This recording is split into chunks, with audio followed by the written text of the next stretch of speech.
Hello everyone, welcome और welcome back to my channel. कैसे हो आप सब? आई होप कि आप सभी अच्छी हों और सेफ़ हों और अपने एग्ज़ाम की प्रिपरेशंस कर रहे हों।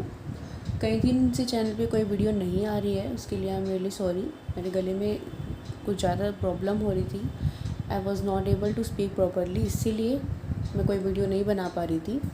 बट अब मैं कोशिश करूँगी कि आपका, क्योंकि एग्ज़ाम्स हैं आपके, तो NE5 के अकॉर्डिंग अगर आपका पेपर आता है या नहीं भी आता है तो जो इम्पॉर्टेंट चैप्टर्स हैं जिनकी यूनिट बनती है, जहाँ से ज़्यादा सिलेबस कवर होता है, वो मैं आपको करवाऊँ। ठीक है, इसीलिए ही आज मैं आपको क्या करवाऊँगी, रियल एंड कॉम्प्लेक्स एनालिसिस का चैप्टर नंबर 4 ईयर सीरीज़, क्योंकि एक कंप्लीट यूनिट बनती है और ये चैप्टर काफ़ी आसान है अगर आप ध्यान से समझते हैं तो। 4 ईयर सीरीज़ आप उसमें भी पढ़ चुके हैं, special function and integral transform में। वही वाली सेम 4 ईयर सीरीज़ यहाँ पे है। ये अगर आप फिज़िक्स के स्टूडेंट हो तो आप फिज़िक्स में भी पढ़ चुके हो। और इसमें करना क्या है, इसमें मेन आपको करना है इंटीग्रेशन और कुछ फॉर्मूलेज़ हैं जो आपको लर्न करने पड़ेंगे। तो चैप्टर के बीच में अगर मैं आपको बताऊंगी कि ये फॉर्मूले हैं, ये फॉर्मूले हैं, उससे बेटर है कि आज पहले मैं आपको यही बता दूं कि फॉर्मूले कौन से इसमें यूज़ होंगे। ठीक है, वैसे तो आपकी बुक में देखो दे रखे हैं सारे फॉर्मूलेज़, बट फिर भी एक बार हम यहाँ पे लिख लेंगे एक जगह, ताकि आप इसका स्क्रीनशॉट ले सको, अपनी नोटबुक में लिख सको। जब भी चैप्टर को करो, जहाँ पे भी करो, सबसे पहले फॉर्मूलेज़ लिखने, ठीक है, और इनको लर्न करना ज़रूरी है, वरना ये चैप्टर नहीं होगा। और इस चैप्टर में कुछ भी नहीं है अगर आपको फॉर्मूलेज़ लर्न हो गए तो। सबसे पहले देखो, इवन एंड ऑड फंक्शन दे रखा है, आपको पता भी होगा, बचपन से पढ़ते आ रहे हो इवन फंक्शन और ऑड फंक्शन के बारे में। एक फंक्शन को इवन फंक्शन कब कहा जाता है, जब आप उसका नेगेटिव निकालो, f(-x) निकालो और वो f(x) के ही इक्वल आ जाए, तो इस तरह के फंक्शन को बोला जाता है even function.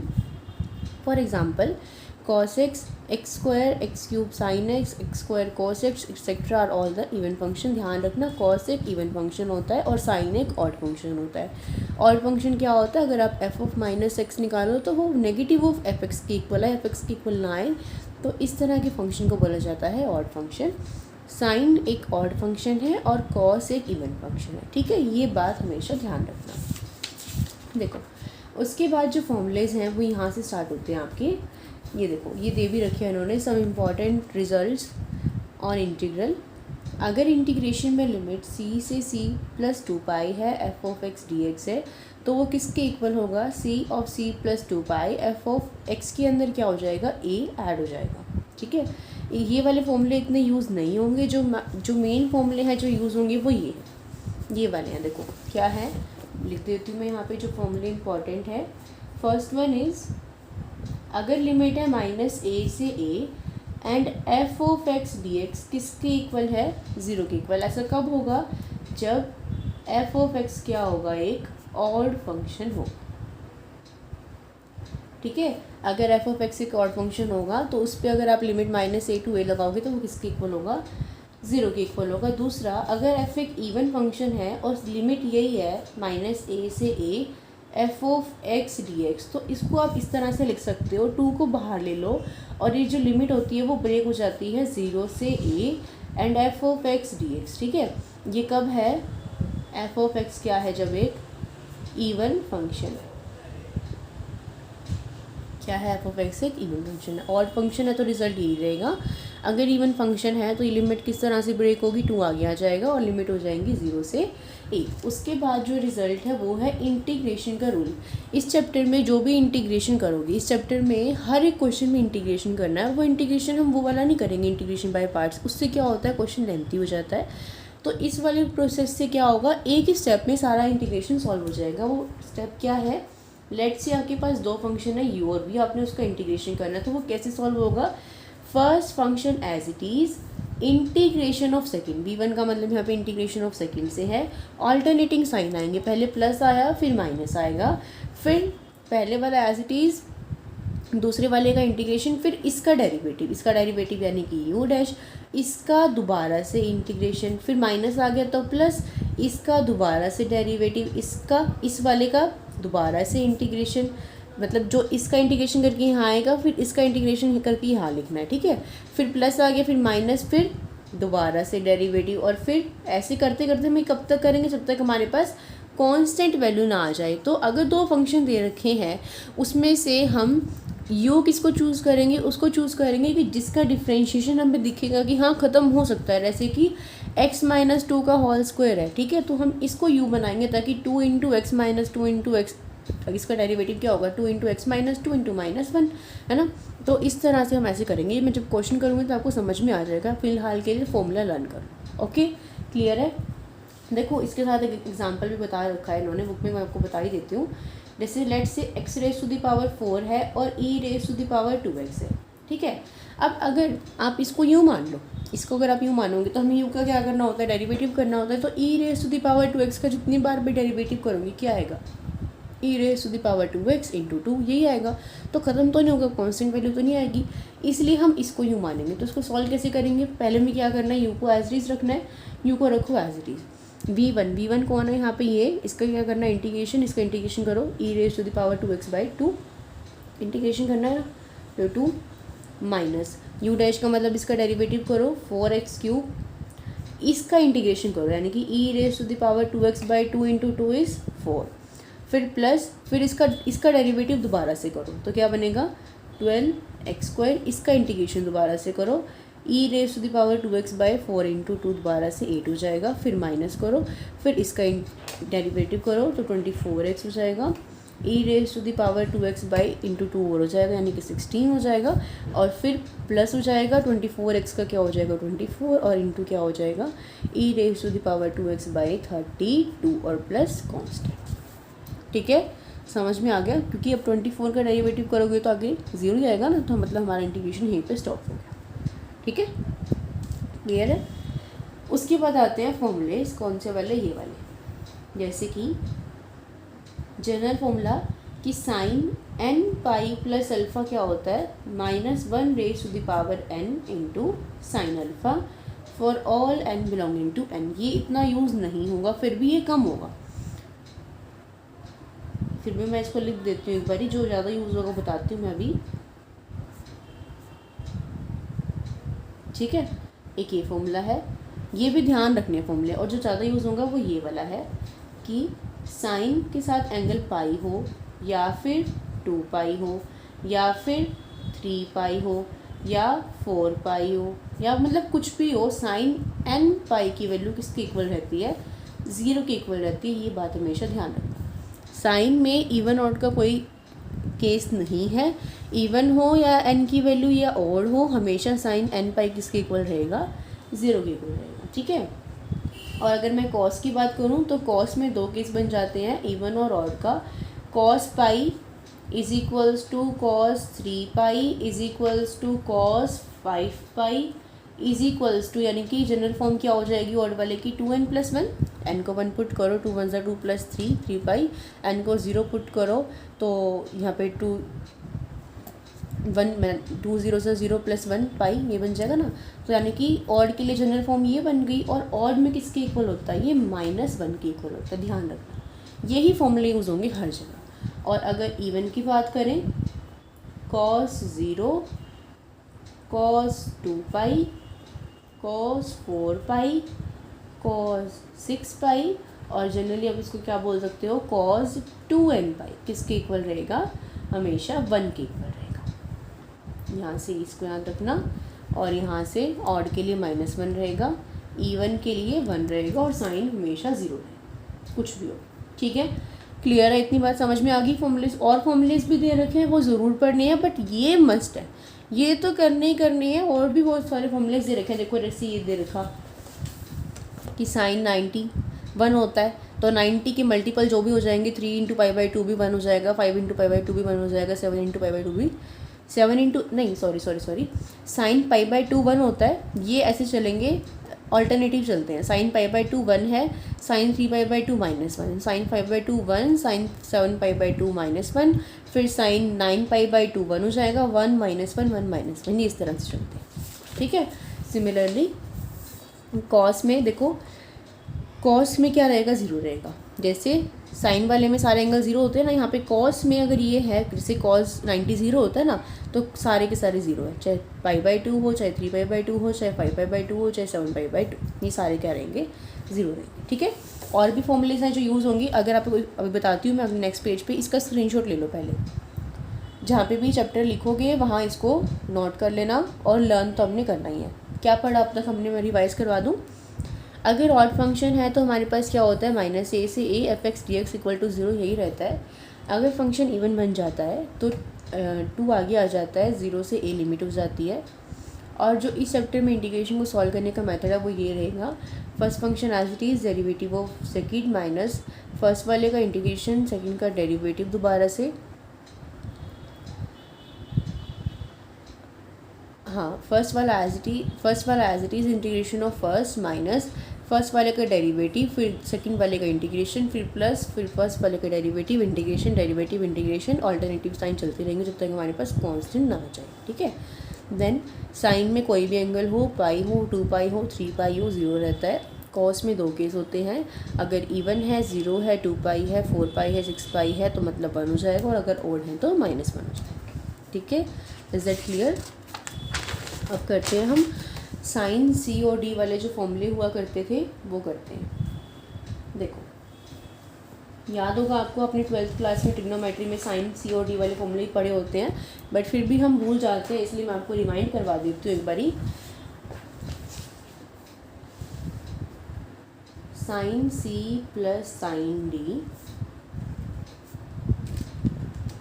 Sign C minus sine D,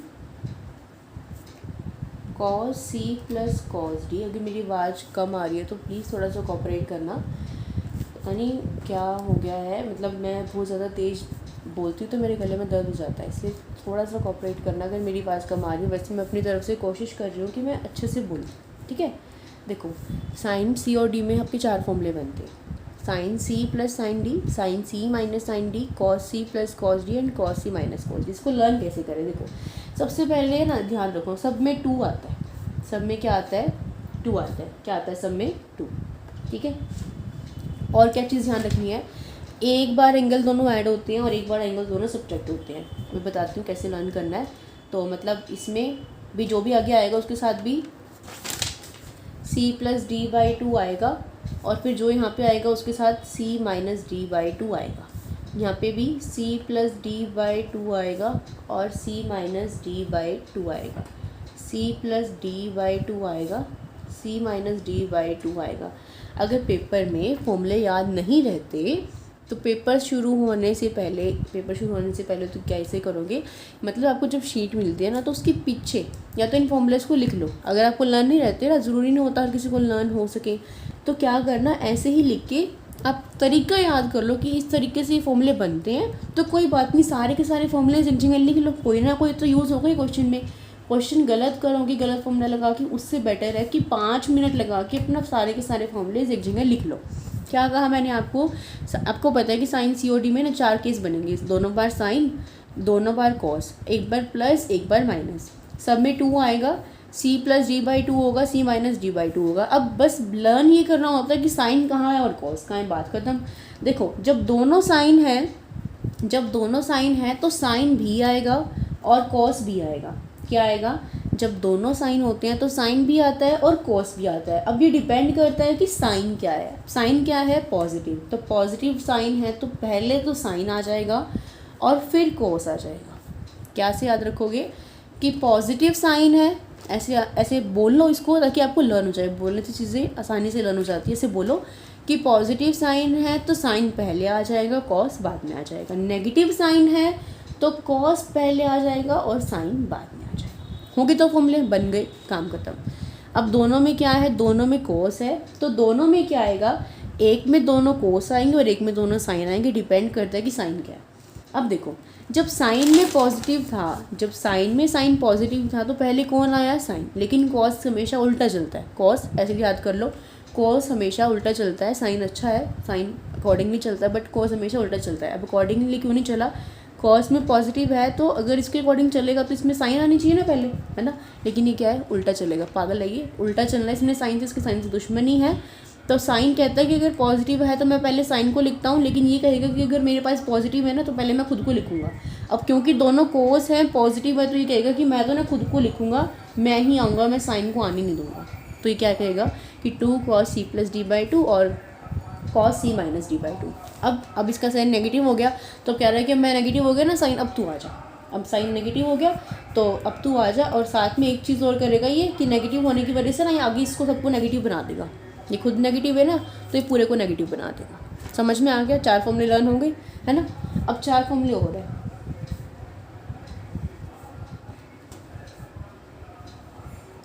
क्या क्या है? 2 sin A cos B,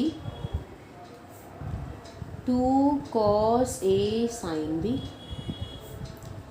2 cos A cos B, 2 sin A sin। देखो करवाने को तो मैं डायरेक्ट ऐसे भी कर सकती थी कि ये फॉर्मूले बुक में है, लर्न कर लेना अपने आप, और मैं चैप्टर को स्टार्ट करवा सकती थी। आई नो, आपको पता है कि ऐसे काम हो सकता था, आपके टीचर्स शायद ने करवाया भी हो, लेकिन उससे कोई फ़ायदा ही नहीं है। मुझे पता है ये फॉर्मूलेज हम भूल जाते हैं, यहाँ तक आते आते किसी को ये फॉर्मूलेज लर्न रहते हैं, इसीलिए ये फॉर्मूले बेसिक कंसेप्ट आपको समझाना ज़रूरी है। इस चैप्टर का मोटिव यही है। अगर आपने कंसेप्ट समझ लिया, इंटीग्रेशन का वो फॉर्मूला समझ में आ गया, तो उसके बाद तो सिर्फ आपको अपने हाथ से प्रैक्टिस करनी है और कुछ भी नहीं है इस चैप्टर में, ठीक है।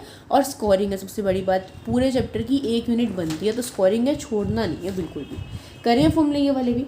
देखो अब क्या है, अब है sign A cos B cos A sine B cos A cos B sign A sign, ठीक है। इनको कैसे लर्न करें? देखिए क्या है, साइन है कॉस है, तो अब क्योंकि साइन पहले है, कैसे लर्न करोगे? क्योंकि साइन पहले है तो दोनों फॉर्मूले साइन के ही आएंगे। वही सेम चीज़, एंगल एक बार तो ऐड हो जाएगा और एक बार एंगल सब्ट्रैक्ट हो जाएगा। अब देखो पॉजिटिव है तो यहाँ बीच में पॉजिटिव ही रहेगा, ठीक है। दोनों साइन कोस है ना, पहले साइन है ना, तो साइन हमेशा पॉजिटिव है तो साइन पॉजिटिव ही बनाता है, कोस नेगेटिव बनाता है, ठीक है। साइन अच्छा है ना, तो ऐसे याद कर लो, 2 sin A cos B sin A plus B plus sin A minus B, ठीक है। अब कौन आ गया पहले? कोस। अगर कोस आ गया पहले तो कोस बना देगा इसको नेगेटिव, बाकी फॉर्मूला सेम ही रहेगा, sine A plus B minus sine A minus B। देखो एक ही फॉर्मूला याद करोगे, दूसरे में देखो कॉस है तो बस वो कॉस इसको नेगेटिव बना देगा और बाकी तो सेम ही है। अब दोनों क्या है, कॉस में है तो कॉस जिद्दी है, तो कॉस कहेगा कि मैं तो साइन को आने नहीं दूंगा, तो कॉस ही रहेगा। और ये पॉजिटिव है तो पॉजिटिव ही रहेगा, क्योंकि कॉस है ना, इसमें साइन तो है नहीं, अगर साइन होता तो नेगेटिव होता, ठीक है।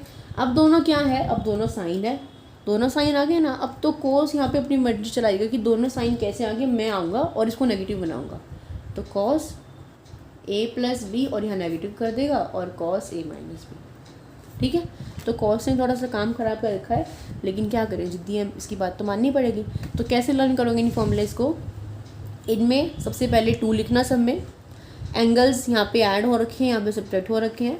दोनों साइन हैं तो साइन और कॉस, दोनों साइन है तो साइन और कॉस ही आएंगे, डिपेंड करता है साइन क्या है। पॉजिटिव है तो पहले साइन, नेगेटिव है तो पहले कॉस, बात खत्म। दोनों कोस हैं तो एक में दोनों कोस आएंगे, एक में दोनों साइन आएंगे। पॉजिटिव है तो कोस आ जाएंगे, नेगेटिव है तो साइन आ जाएगा और इसको भी नेगेटिव बना देगा। अब इन वाले फॉर्मूलेज में कैसे करना है, 2 sin A cos B है, sin A cos B दोनों आ गए हैं, तो साइन पहले है ना, तो साइन के आएंगे दोनों। यहाँ पे कॉस पहले है तो कोई बात नहीं, साइन के आएंगे, बट इसको नेगेटिव बना देगा। दोनों कॉस के हैं तो कॉस ही आएंगे, और दोनों साइन के हैं तो क्या करेगा, ये कॉस आ जाएगा और नेगेटिव आ जाएगा। क्लियर है? इसका स्क्रीनशॉट ले लो फटाफट से, ठीक है। अब 1-2 इंटीग्रेशन के वो है, डायरेक्ट जो रिजल्ट हम यूज़ करते हैं, हम इस चैप्टर में यूज़ करेंगे, इसलिए मैं वो यहाँ पे लिख देती हूँ, ठीक है। देखो क्या है, integration e⁻ax cos bx dx अगर हो तो इसकी वैल्यू क्या आएगी, e⁻ax divide by a² plus b²। a यहाँ पे ये है, b यहाँ पे ये है, और साथ में a cos bx plus b sin bx, ये इसका डायरेक्ट रिजल्ट, ठीक है। 17th है, integration e⁻ax sin bx dx is equals to e⁻ax divide by a² plus b²। क्योंकि साइन है तो बस यहाँ साइन आ जाएगा और नेगेटिव हो जाएगा। क्या पढ़ा हमने इसमें, e⁻ax के साथ cos bx इंटीग्रेशन में हो तो e⁻ax divide by a² plus b², a के साथ cos bx प्लस b के साथ sin bx। यहाँ साइन हो तो ये वाला प्रोसेस तो सेम रहेगा, a के साथ sin bx माइनस b के साथ cos bx। इसका स्क्रीनशॉट ले लो फटाफट से, ठीक है। तो ये थे फॉर्मूलेज आपके, मेन तो देखो यही थे, बट मैंने बीच में पेज ये इसलिए छोड़ा है, इसलिए स्किप किया है। अभी तक तो ये 17 फॉर्मूले ही थे जो मुझे लग रहा है कि इस चैप्टर में बहुत ज़्यादा यूज़ होंगे। अगर कोई फॉर्मूला फिर भी हुआ तो हम इसको यहीं पे नोट डाउन कर लेंगे इस वाले पेज पे, और उसका भी आप स्क्रीनशॉट ले लेना, मैं यहाँ पे लिख दूँगी, ठीक है। कोई फॉर्मूला अगर आएगा क्वेश्चन को यूज़ करते हुए तो हम उसको यहाँ बाद में ऐड कर लेंगे, बट फिलहाल के लिए यही फॉर्मूले 17 फॉर्मूले आपको ज़रूर से ज़रूर पता होने चाहिए। और जो चैप्टर की फॉर्मूले हैं वो तो हैं, ये तो बेस है कि इससे आपके चैप्टर में यूज़ होगा, लेकिन अब जो हम चैप्टर करेंगे उसका जो कंसेप्ट होगा उसके भी तो फॉर्मूलेज होंगे ना, तो वो तो अलग रह गई, ठीक है। पढ़े चैप्टर को स्टार्ट करें, बिल्कुल आसान सा है, कुछ भी नहीं है, बस फॉर्मूलेज ही है और इंटीग्रेशन करना आना चाहिए, ठीक है। देखो करते हैं शुरू। हमें क्या निकालना है, हमें ना फोरियर कोफिशिएंट निकालना है। हमें क्या निकालना है, फोरियर कोफिशिएंट की वैल्यू निकालनी है। डेरिवेशन नहीं करा रही मैं आपको अब सिलेबस इस तरह से ही करवा रही हूँ कि एग्ज़ाम के पॉइंट ऑफ व्यू से आपका कवर हो जाए, ठीक है। जो एक्स्ट्रा है वो मैं नहीं करवा रही, इतना टाइम नहीं है, खुद से पढ़ लेना अगर आपने पढ़ना है तो, मैं एग्ज़ाम के पॉइंट ऑफ व्यू से ही करा रही हूँ।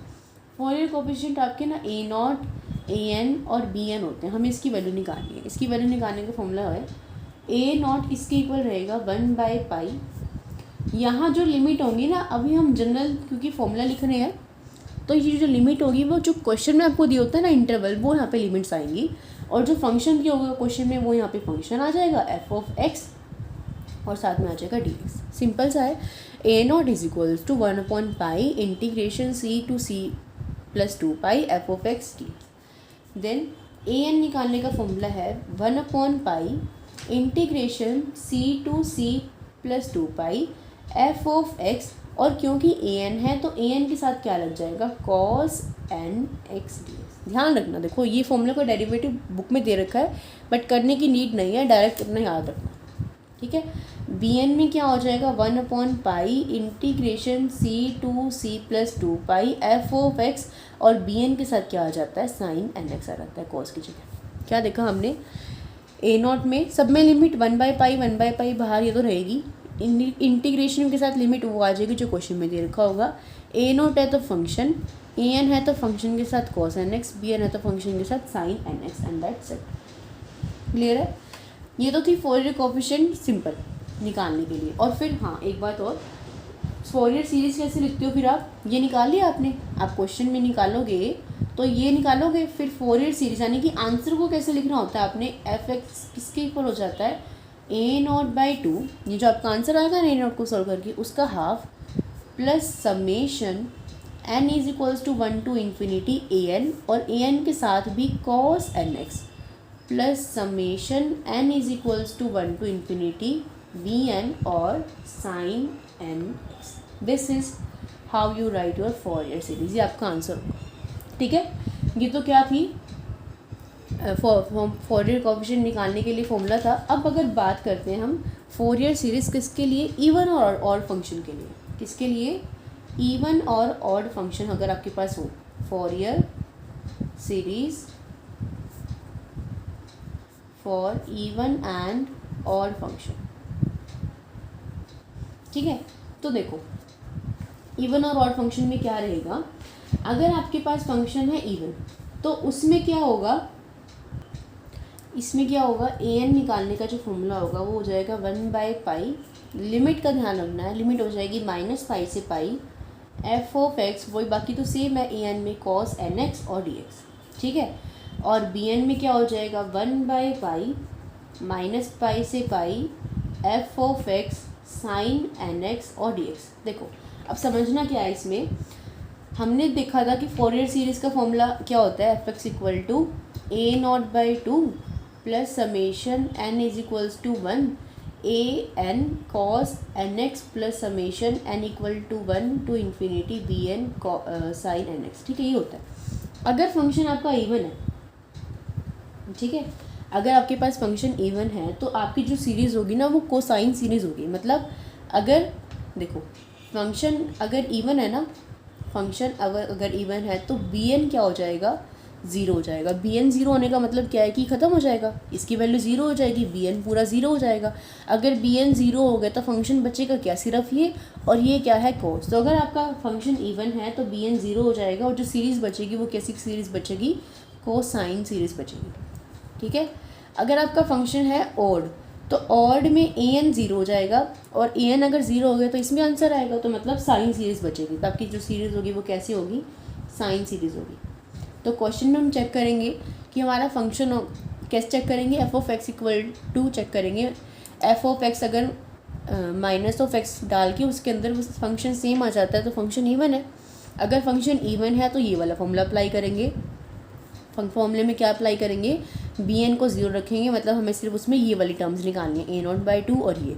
अगर फंक्शन ऑड है तो उसमें सिर्फ हमें इन दोनों टर्म्स को निकालना है। ठीक है, समझ में आ गया। तो 4.1 में जो कंसेप्ट है, बेसिक कंसेप्ट, वो यही है कि a naught a n b n निकालना है, सिंपली फोरियर सीरीज़ निकालनी है, और जो इवन और ऑड वाले फंक्शन आएंगे उसमें आपको ये कंसेप्ट यूज़ करना है। क्लियर है, कुछ मुश्किल लगा आपको, नहीं लगा, क्वेश्चन करेंगे तो आपको बहुत अच्छे से सारा कुछ क्लियर हो जाएगा कि क्वेश्चन को सॉल्व कैसे करना है। और मैं एक बात बार बार बोल रही हूँ, ये चैप्टर बुक में देखोगे ऐसे कि हाँ ये देख लिया क्वेश्चन ऊपर से कर लिया, ठीक है, इंटीग्रेशन कर दिया, लिमिट पुट कर दी, साथ में कांस्टेंट की वैल्यू निकाल दी, आंसर आ गया, ऐसे नहीं होगा।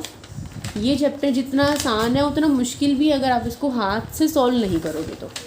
ये चैप्टर वैसे बहुत आसान है क्योंकि सिर्फ एक बार कंसेप्ट समझ लिए, एक दो क्वेश्चन कर लिए तो हो जाएगा, लेकिन अगर आप खुद से सॉल्व नहीं करोगे ना, बुक में देखोगे तो एक भी क्वेश्चन नहीं होगा एग्जाम में, ये मैं आपको कह सकती हूँ।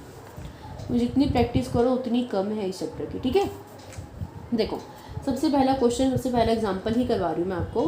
क्या दिया हुआ है, एफ एक्स दिया हुआ है 1/4 वाई माइनस एक्स का होल स्क्वायर। आपको लिमिट दे रखी है ज़ीरो की, 0 से 2 पाई, एक्स की लिमिट दे रखी है, कहा है कि फोरियर सीरीज एक्सपेंशन इसका बताओ। करें स्टार्ट। जैसे पढ़ा है, जो समझाया है वही यूज़ होगा, उससे एक्स्ट्रा कुछ यूज़ नहीं होता। ठीक है, सबसे पहले निकालना होता है हमें ए नॉट। ए नॉट का फॉर्मूला होता है 1/पाई, इंटीग्रेशन में जो लिमिट्स दे रखी यानी कि 0 से 2 पाई, एफ ऑफ एक्स और एफ ऑफ एक्स और डी एक्स। ठीक है, तो यहाँ क्या बन जाएगा, ये 1/पाई 0 से 2 पाई 1/4 पाई माइनस एक्स का स्क्वायर और डी एक्स। हमें क्या करना है, इंटीग्रेशन करना है, 4 को बाहर लिख लो, तो a naught equal to 1/4 pi x, pi minus x की पावर 2 का इंटीग्रेशन क्या हो जाएगा, पाई माइनस एक्स की पावर 3 और डिवाइड बाई, वैसे तो 3 आता है लेकिन एक्स का कोफिशिएंट माइनस में आना तो क्या आएगा साथ में -3, और लिमिट कहाँ से कहाँ तक है, 0 से 2 पाई तक। लिमिट पुट कर दूँ, इसको भी बाहर ले लो, ये -12 पाई बन जाएगा, upper limit minus lower limit, तो पाई -2 पाई क्या होगा, माइनस पाई और उसका भी क्यूब, तो यानी कि -पाई का cube, upper limit minus lower limit, तो x की जगह 0 पुट करो, पाई -0 का क्यूब यानी कि पाई क्यूब। तो ये क्या बन जाएगा, -2 पाई cube divide by -12 pi, minus से माइनस कट गया, पाई से ये कट गया, 2 से इसको काटोगे तो क्या बनेगा 6, यानी कि पाई स्क्वायर बाई 6 किसकी वैल्यू आ गई, ए नॉट की वैल्यू आ गई। समझ में आया, क्या कुछ मुश्किल लगा आपको, हमने क्या किया, सिर्फ नॉर्मल इंटीग्रेशन। अब करेंगे हम वो वाला इंटीग्रेशन जो मैंने आपको समझाया था। ए एन क्या होगा, 1/पाई, इंटीग्रेशन की लिमिट 0 से 2 pi, f of x cos n x n d x. ठीक है, करें put, a n is equals to 1/पाई 0 से 2 पाई 1/4 पाई माइनस एक्स का स्क्वायर कोस एन एक्स और डी एक्स। ठीक है, इस 4 को तो बाहर ही ले लो, a n is equal to 1/4 pi तो बाहर ले लो। इंटीग्रेशन कैसे करना वो देखो।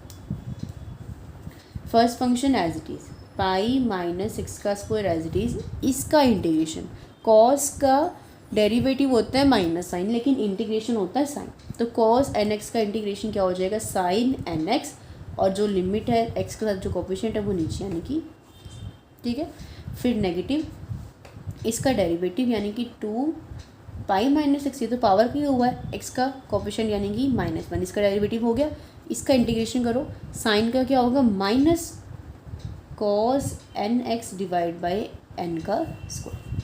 क्लियर है, फिर प्लस हो गया, माइनस हो गया, अब क्या आएगा प्लस। अब इसका क्या करना है, डेरिवेटिव दोबारा से, तो देखो क्या बनेगा, यहाँ से minus minus plus plus 2 into pi minus x बन रहा है ना, है ना, यही बन रहा है। तो 2 इंटू पाई माइनस एक्स का डेरिवेटिव करोगे तो ये इसका डेरिवेटिव ऑफ सिर्फ और सिर्फ क्या आएगा, 2 आएगा, है ना। और इसका इंटीग्रेशन करो तो कॉस का साइन होता है, माइनस ऑलरेडी है तो minus sine N X by N Q, ठीक है। और लिमिट कहाँ से कहाँ तक, 0 से 2 पाई तक। समझ में आ गया, क्योंकि कांस्टेंट 2 आ गया आगे तो इसका डेरिवेटिव 0 हो जाएगा, तो यहाँ पे हम इसको स्टॉप कर देंगे। अब लिमिट पुट करो। देखो अगर 1-2 स्टेप फालतू करना पड़ जाए ना तो कोई दिक्कत नहीं है, कर लेना, लेकिन गलत मत करना। आपने एक लिमिट गलत पुट करी और आपका क्वेश्चन वहीं ख़त्म, वहीं गलत हो जाएगा, ठीक है। तो ध्यान से करना। देखो अब हम सब में सबसे पहले सारों में ना अपर लिमिट पुट करेंगे और फिर सारे में लोअर लिमिट पुट करेंगे। तो जब यहाँ पे अपर लिमिट पुट करोगे तो अपर लिमिट क्या है, 2 पाई, क्या बनेगा, पाई माइनस 2 पाई। देखो यहाँ पे, देखो यहाँ पे एन एक्स की जगह क्या पुट करोगे, 2 पाई, यहाँ पे भी करोगे एक्स की जगह, यहाँ पे भी करोगे, तो ये क्या बनेगा, 2n पाई। क्या बताया था मैंने, साइन 2n पाई, साइन के साथ सारे भी एंगल नेगेटिव इवन हो ऑड हो क्या होते हैं, 0। तो ये सारा के सारा क्या बन जाएगा, 0 नहीं बन जाएगा। तो ये सारा क्या बन गया, 0 बन गया। देखो यहाँ से यहाँ पुट करो, क्या पुट करना है, एक्स को 2 पाई पुट करना है ना, तो pi minus 2 pi minus pi. देखो 1 माइनस ये प्लस 1 माइनस ये नेगेटिव, और जब पाई माइनस 2 पाई पुट करोगे तो माइनस पाई आएगा, 1 माइनस वो, यानी कि 4 माइनस हो गए, तो आंसर किस में बन गया, पॉजिटिव में बन गया। ये 2 था, यहाँ इसको सॉल्व करने से क्या आया, पाई आया, ठीक है। यहाँ पुट करोगे cos 2n पाई बनेगा, cos 2n पाई बनेगा ना। cos 2n पाई कितना होता है, 1 होता है। cos के साथ इवन में सारे क्या थे, 1 नहीं थे, और ऑड में सारे क्या थे, -1 थे। तो जब यहाँ पुट करोगे तो 1 बनेगा ना, और नीचे क्या है, n स्क्वायर, तो इसका मतलब यहाँ पे क्या आएगा, 2 पाई बाई n स्क्वायर, है ना। यहाँ देखो साइन 2 पाई बनेगा, साइन 2 पाई क्या होता है, 0, तो ये क्या बन जाएगा, 0, यानी कि अपर लिमिट का काम हमने ख़त्म कर दिया। फिर माइनस लोअर लिमिट में देखो 0 पुट करोगे, साइन 0 0, तो ये तो क्या बन गया, 0, ठीक है। उसके बाद कॉस यहाँ पे 0 पुट करोगे तो देखो एक नेगेटिव, अब यहाँ पे पाई माइनस 0 करोगे तो पाई रहेगा ना, ये 2 पाई रहेगा, और नेगेटिव बनेगा ना। पिछली बार तो ये नेगेटिव होने की वजह से पॉजिटिव बन गया था, लेकिन 1 2 3 नेगेटिव है तो यहाँ नेगेटिव ही आएगा।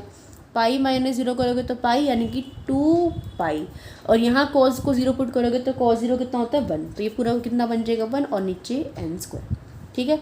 यहाँ पुट करो साइन 0 कितना होता है, 0, तो ये खत्म हो जाएगा, तो ये बचेगा सिर्फ, ठीक है।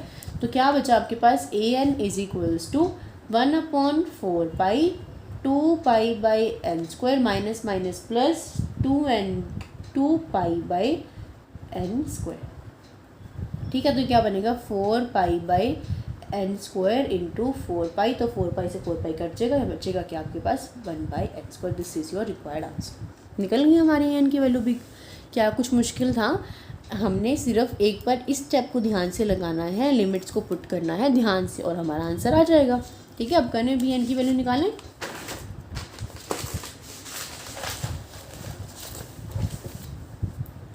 bn क्या हो जाएगा, 1/पाई, क्वेश्चन में लिमिट क्या है, 0 से 2 पाई, f ऑफ x, और bn में क्या हो जाता है, साइन nx और dx, ठीक है। तो 1/पाई 0 से 2 पाई 1/4 पाई माइनस x का स्क्वायर साइन nx और dx, वही सेम स्टेप करेंगे यहाँ पे भी। क्या करेंगे, 4 को बाहर ले लेंगे, तो bn इक्वल टू 1/4 पाई, ठीक है। करें, फर्स्ट में पाई माइनस एक्स का स्क्वायर एज इट इज़ रहेगा, साइन nx का इंटीग्रेशन क्या होगा, कोस nx माइनस का और डिवाइड बाय, फिर minus of 2 into pi minus x into -1, और कॉस का इंटीग्रेशन क्या होता है, साइन, बट क्योंकि यहाँ माइनस है तो क्या आएगा साथ में, माइनस साइन एक्स,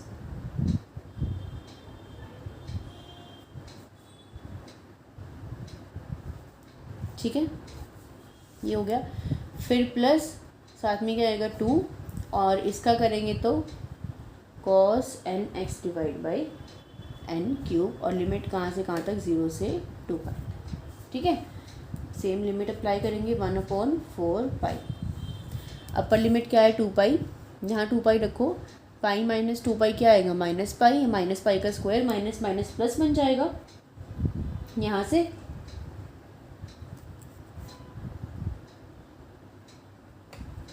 देखो 2 पाई पुट करोगे आप तो pi minus 2 pi minus pi का स्क्वायर यानी कि पाई स्क्वायर, ये पॉजिटिव बन जाएगा, पाई स्क्वायर आएगा यहाँ पे, ठीक है। और यहाँ क्या बनेगा cos 2n पाई कितना होता है 1, यानी कितना बनेगा पाई स्क्वायर बाई n। देखो नेगेटिव भी तो आएगा ना साथ में, आपने यहाँ पुट किया पाई माइनस 2 पाई का स्क्वायर, तो ये आया माइनस पाई का square which is equal to pi square, but ये नेगेटिव भी तो आएगा, इस साथ में क्या आ जाएगा नेगेटिव आ जाएगा, ठीक है। अपर लिमिट पुट कर दी यहाँ पे, इस वाले में पुट कर दी, ऐसे इसको ब्रैकेट में रख लो अपर लिमिट के लिए। यहाँ देखो ये माइनस प्लस और ये माइनस, तो एक माइनस और आ जाएगा, ठीक है। और यहाँ पे साइन 2 पाई कितना होता है 0, तो ये तो 0 हो गया, तो ख़त्म हो गया। फिर प्लस यहाँ पे देखो 2 cos 2n पाई कितना होता है 1, तो ये कितना बन जाएगा 2/n³, ठीक है।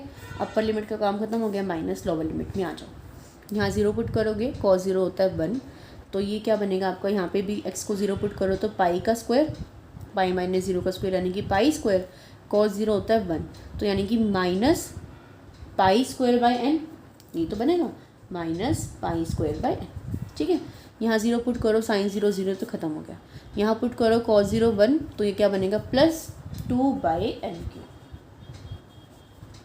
ठीक है।